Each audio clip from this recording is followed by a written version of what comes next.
అందరికీ నమస్కారం. రెండు తెలుగు రాష్ట్రాల రాజకీయాల్ని ప్రస్తావించాల్సి వస్తే తెలుగుదేశం పుట్టక ముందు, తెలుగుదేశం పుట్టిన తర్వాత అని మాత్రమే చెప్పుకోవాలి. తెలుగుదేశం రాకముందు ఎన్నో పార్టీలు పుట్టాయి, తెలుగుదేశం వచ్చాక కూడా ఎన్నో పార్టీలు పుట్టాయి, కాలగర్భంలో కలిసిపోయాయి. కానీ తెలుగుదేశం మాత్రం 42 రాజకీయ సముద్రంలో పడిలేచిన కెరటంలా పయనిస్తూనే ఉంది. ఈ వీడియోలో తెలుగుదేశం ప్రభుత్వంలో ఉన్నప్పుడు చేసిన సంస్కరణలేమిటి, ప్రతిపక్షంలో ఉన్నప్పుడు చేసిన పోరాటాలేంటి, వాటి తాలూకు ఫలితాలేంటి అనేవి చూద్దాం. అవన్నీ ఒక తరానికి జ్ఞాపకాలు.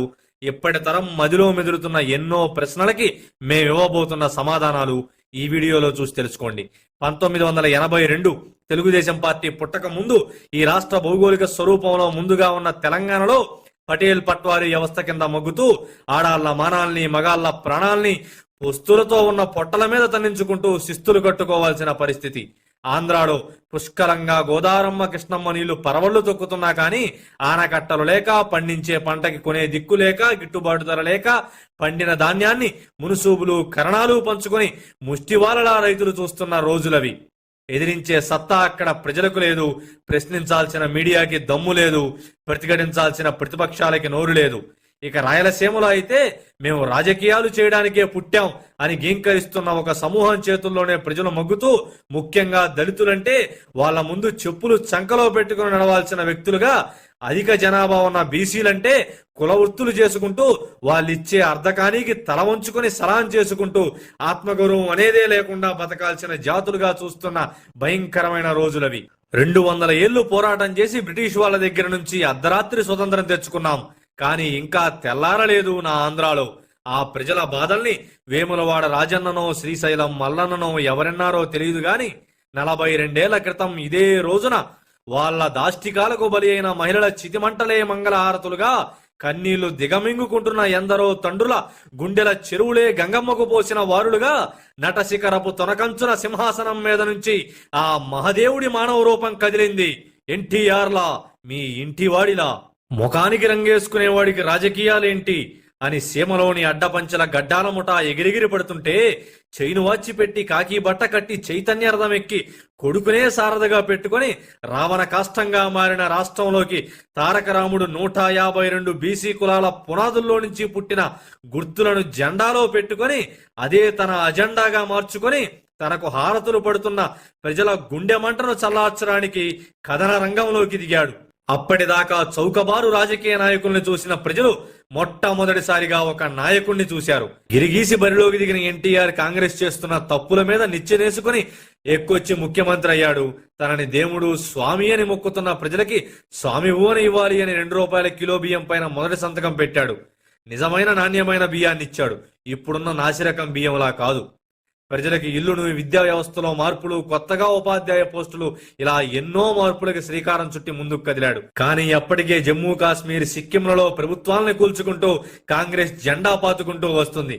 తన కంచుకోట అయిన ఆంధ్రలో కాంగ్రెస్ కోసాలు కదిలి బద్దలైన కోటలను చూసి కుళ్ళుకొని నాదెండ్ల భాస్కర్ రావు అనే కపట నాయకుడిని పాచికలుగా వాడుకొని గుండెకి శస్త్రచికిత్స కోసం, తన భార్య క్యాన్సర్ చికిత్స కోసం అమెరికా వెళ్తున్న ఎన్టీఆర్ గారు 2 నెలల పాటు తిరిగిరారని తెలుసుకుని ఆ సమయంలో పన్నాగం పన్ని ఎన్టీఆర్ గారి ప్రభుత్వాన్ని కూల్చేశారు.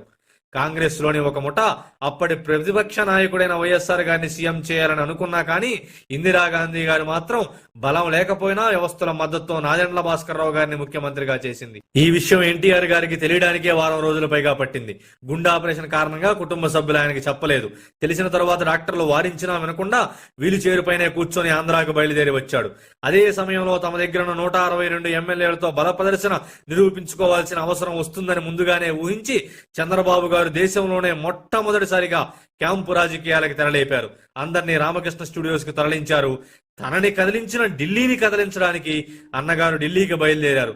అన్ని ప్రాంతీయ పార్టీల్ని ఏకం చేసి సుమారు 5 లక్షల పైగా ఢిల్లీలోనే సభ పెట్టారు. మమ్మల్ని ఎదిరించడానికి ఎవడొస్తాడు అనే అహంకారం, మేము తప్ప వీళ్ళకి దిక్కెవరు అనే నియంతృత్వం, స్వతంత్రాన్ని తెచ్చిన పార్టీ అనే ఆలోచన, మా చేతిలో వ్యవస్థలున్నాయి అనే వింత పోకడ, ఈ నాలుగు కాళ్లగా ఉన్న ఢిల్లీ పీఠం కదిలించి ఎన్టీఆర్ గారు కేవలం నెల రోజుల్లోనే మళ్ళీ ముఖ్యమంత్రి అయ్యారు.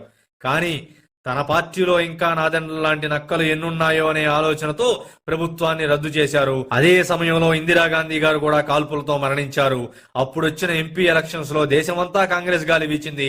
కానీ ఆంధ్రాలో మాత్రం ఎన్టీఆర్ ప్రభంజనంతో 31 ఎంపీ సీట్లను గెలిచి దేశంలోనే రెండవ అతిపెద్ద పార్టీగా తెలుగుదేశం ఆవిర్భవించింది. ఆంధ్రాలో మళ్ళీ 200 పైగా స్థానాలతో తెలుగుదేశం జెండా మాత్రమే ప్రజలకు కనబడింది. అన్నా అని పిలిచిన పేదోడి కంచంలో అన్నమయ్యాడు. పటేల్ పట్వారీ వ్యవస్థను రద్దు చేసి తెలంగాణకి నిజమైన స్వతంత్రాన్ని తీసుకొచ్చాడు. మున్సూబుల్ని కర్ణాల్ని తీసేసి చదువుకున్నోడికి ఉద్యోగం రావాలి తప్ప వారసత్వంగా కాదు అని చట్టాన్ని తీసుకొచ్చాడు. శాసన మండలిని తీసేసి నాయకులు ప్రజల్లోకి వెళ్ళాలి అనే ప్రజా ప్రభుత్వాన్ని స్థాపించాడు. కాంగ్రెస్ ప్రభుత్వంలో ఇల్లంటే 10 బొంగులు 4 తాటాకులు మాత్రమే ఉండేవి. కానీ తెలుగుదేశం హయాంలో 5 లక్షల పక్కా ఇళ్లని దేశంలోనే మొట్టమొదటిసారిగా కట్టించింది. నువ్వు ఆడపిల్లగా పుడితే నీ సోదరులతో పాటు నీకు ఆస్తిలో సమానమైన హక్కు, నీకు పుట్టినటువంటి బిడ్డలు సక్రంగా కాన్పు జరగాలి అంటే మంచి ఆసుపత్రి. దేశంలోనే మొట్టమొదటిసారిగా 1000 పడకల ఆసుపత్రిని నిర్మించింది టీడీపీ. ఆసుపత్రికి వెళ్లడానికి సక్రమమైనటువంటి రోడ్డు, ఎద్దుల బండ్లు మాత్రమే ప్రయాణానికి ఉండే పల్లెటూరులకు కూడా ఆర్టీసీ బస్సు, అందులోనూ మహిళలకి ముందు 4 వరుసలు. పల్లెటూరు రోడ్లకు కూడా వీధి దీపాలు. ఆ పుట్టినటువంటి బిడ్డ స్కూల్లో చేరడానికి ఒక అంగన్వాడీ వ్యవస్థ, పూర్తయిన తర్వాత ఎలిమెంటరీ స్కూల్ సెక్షను, ఆ సెక్షన్ కి సక్రమమైనటువంటి ఉపాధ్యాయులు, వాళ్ళకి తగ్గ భారీ జీతాలు. ఆ బిడ్డ పెద్ద అయిన తర్వాత ప్రతి మున్సిపాలిటీలో ఒక విద్యాలయం, కళాశాలలు, ఆ కళాశాలకు కూడా రావాల్సినటువంటి ఎక్విప్మెంట్లో ఆ కాలేజీలకి రాయితీలు, ఆ తర్వాత పై చదువులకు వెళ్ళడానికి ఐఐటీలు, IIITలు, నైపుణ్యమైనటువంటి వైద్యులు, వాళ్ళకి తగ్గ వైద్య కళాశాలలు. దేశంలో రాష్ట్రంలో మొట్టమొదటిసారి మెడికల్ కాలేజీలు తెచ్చింది కూడా టీడీపీయే. మహిళలకు కట్టెల పొయ్యి నుంచి దీపం పథకం ద్వారా వచ్చినటువంటి సిలిండర్లు, వీరి సంపాదన పొదుపు మార్గంలో వెళ్ళాలి అని తెచ్చిన డాక్రా గ్రూపులు, బ్యాంకింగ్ వ్యవస్థలో మార్పులు తెచ్చి రైతులకు పెట్టుబడి సాయాన్ని, పనిముట్లు కొనుక్కోవడానికి రాయితీని, ఇండియాలోనే మొట్టమొదటిసారి స్ప్రింక్లర్లతో వ్యవసాయం చేసే విధానాన్ని తెచ్చింది టీడీపీ. మొట్టమొదటిసారిగా వృద్ధులకి పెన్షన్ ఇవ్వడం అనే అంశాన్ని దేశానికి పరిచయం చేసిందే టీడీపీ. జనతా వస్త్రాల ద్వారా సగం రేటుకే దుస్తుల్ని అందించింది. మీరు చరిత్రలో మర్చిపోకుండా ట్యాంకు బండి మీద విగ్రహాలు, హుస్సేన్ సాగర్ లో బుద్ధుడి విగ్రహం, తిరుపతి వెంకటేశ్వర స్వామి గుడిలో వచ్చినటువంటి ఒక వ్యవస్థలోని మార్పు, ఆ మరిన్ని దేవాలయాల్లో వచ్చిన మౌలికమైనటువంటి సదుపాయాలు, మార్పులు, మత కల్లోలాలతో రెచ్చిపోతున్నటువంటి హైదరాబాదులో మత సామరస్యాన్ని నెలకొల్పి రౌడీ మూకల బెండు తీసి మహిళలకి 33% రిజర్వేషన్ ని అప్పటి యునైటెడ్ ఫ్రంట్ లో తెచ్చింది టీడీపీ. బీసీలంటే ఓటు బ్యాంకు మాత్రమే అని కాంగ్రెస్ వాళ్ళు చూసిన రాజకీయాన్ని మార్చి బీసీలకి సీట్లిచ్చి చట్టసభలకి, లోక్సభలకి పంపినటువంటి ఘనత టీడీపీ. వాళ్ళని ఢిల్లీ స్థాయిలో ఫ్లోర్ లీడర్లుగా చెక్కినటువంటి శిల్పి టీడీపీ. అంతేకాకుండా బీసీ కులాలకి వాళ్ళ కులవృత్తుల ఆధారంగా పనిముట్లని, ఆర్థిక సాయాన్ని చేసి కాకి ఎన్టీఆర్ ధరించి బీసీలకు ఖద్దరేయించిన కొన్ని పార్టీలు మరియు రాజకీయ పరిజ్ఞానం లేని కొందరు వ్యక్తులు పదే పదే టీడీపీకి అంటించే కులం ముద్ర, కమ్మ కులస్తులు టీడీపీ వల్ల మాత్రమే రాజకీయ వృద్ధి పొందారు అని. తెలుగుదేశం రాకముందే కమ్మ కులస్తులు 27 మంది ఎమ్మెల్యేలుగా ఉన్నారు. తెలుగుదేశం రాకముందే కమ్మ కులస్తుడుగా ఎన్జీ రంగా గారు కేంద్ర మంత్రిగా పనిచేశారు. ఉమ్మడి మద్రాసు ప్రెసిడెన్సీలో 80 దశకాలలోనే కమ్మ కులస్తులు ముఖ్యమంత్రులుగా పనిచేశారు.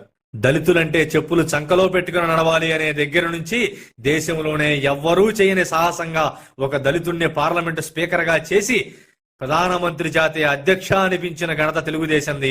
అలాగే ఆంధ్ర అసెంబ్లీలో కూడా ఒక దళిత మహిళని మొట్టమొదటిసారి స్పీకర్ గా కూర్చోబెట్టి ముఖ్యమంత్రి జాతే సభాధ్యక్ష గౌరవాలు అందుకున్న ఘనతకి ఈ రోజుకి కూడా మీరు లబ్ధి పొందుతున్న ఏ పథకమైనా, మీకు ఉపాధినిచ్చిన ఏ అవకాశమైనా దాని వెనకున్నది ఒకటే జెండా.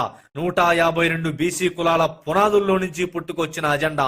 తెలుగు జాతి భవితని, తలరాతని మార్చేస్తూ వాళ్ళ ఇళ్లకి పసుపుగా మారిన జనగణమన జెండా. ఎన్టీఆర్ అంటే వాళ్ళు బోర్డు మీద తుడిగితే తుడిగిపోయే పేరు కాదు. 42 ఏళ్ల మహారాజకీయ వృక్షానికి ఒక తల్లి వేరు. ఆయన కలతో వెండి తెరని శాసించిన కథానాయకుడు, కళ్ళతో రాష్ట్రాన్ని పాలించిన మహానాయకుడు. నెక్స్ట్ వీడియోలో 1993లో ఎన్టీఆర్ గారు చేసిన అతిపెద్ద తప్పిదం ఏమిటి, దానివల్ల ఆ కుటుంబం ఎలాంటి అపకీర్తిని మూటగట్టుకుంది, అలాగే మీకు తెలిసి ఎన్టీఆర్ గారు 2 సార్లు మాత్రమే పదవీచ్యుతుడయ్యారు, 3వసారి ఆయన్ని దింపడానికి కుట్ర పన్నిన నెల్లూరు జిల్లా వాసి ఎవరు, అసలు చంద్రబాబు నాయుడు గారిని దింపడానికి కుట్ర పన్నిన మనిషి ఎవరు అనేవి ఎక్స్క్లూజివ్ గా నెక్స్ట్ వీడియోలో చూద్దాం. ఇలాంటి రాజకీయ విశ్లేషణల కోసం దయచేసి ప్రజావాణిని సబ్స్క్రైబ్ చేసుకోండి.